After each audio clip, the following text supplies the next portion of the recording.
finds a way.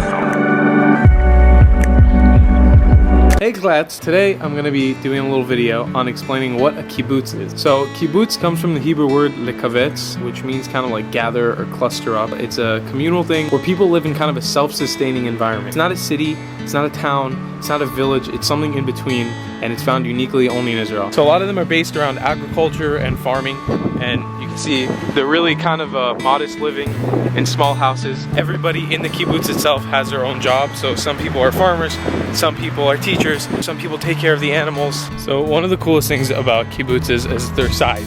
This kibbutz actually only has one bus stop, and it's right here, and this is kind of like the center of town. So this kibbutz is called Malkia. They have a really beautiful memorial here showing all the battles and the history of Malkia. So this is the main memorial where you can come give respect to the fallen soldiers who came to protect the north of Israel and areas around Malkia itself. It has the names up here and the years and the battles fought. I want to take you guys to a lookout dedicated to this place specifically.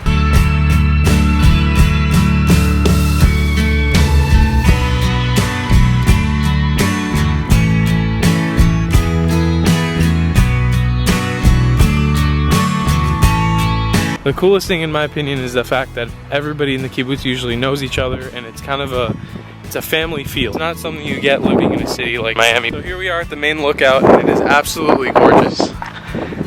Those mountains over there, that's called the Hermon Mountains. The mountains themselves were actually split between Israel, Syria, and Lebanon. This whole valley right here is called the Kadesh Valley, or in Hebrew, Emek Kadesh. And then right in the middle of that, that's where me and Moshe filmed that Lost in a Canyon video. The cool thing about looking up here is that you can see a lot of the farms that this kibbutz specifically works on. And that's the farm that I worked on doing the almonds and the plums. So right down there through that valley.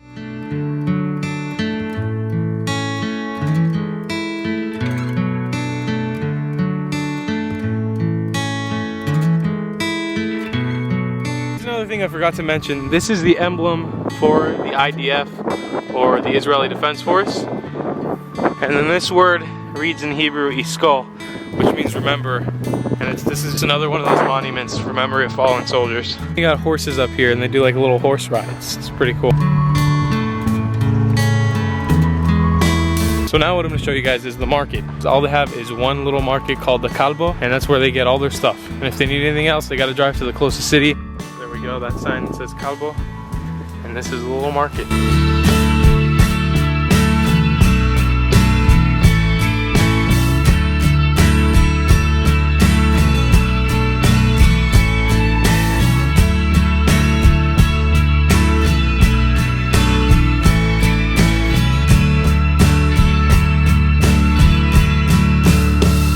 So this could potentially be the worst thing I've ever crossed behind, but you can see here there's a bunch of cactuses.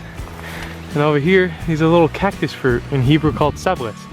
And you eat those and they're really, really good. Whoa, this is something new. I've been up here a bunch of times. I guess I can't climb it now, but the water tower is actually leaking water. I'm trying to run away from the wind because this is the windiest area I could film at, but I just want to show you guys this last thing. These right here are actually the trenches that were built in the beginning of the creation of the state of Israel, and they're kind of used to protect the north of Israel, and Malkia was actually a really important position. And finally, we can look out from this position and see south of Lebanon. So all the way back there, you can actually make out a Lebanese city. There's a mosque back there. I think it's really cool. You can see the distance between where we are. It's not that far away.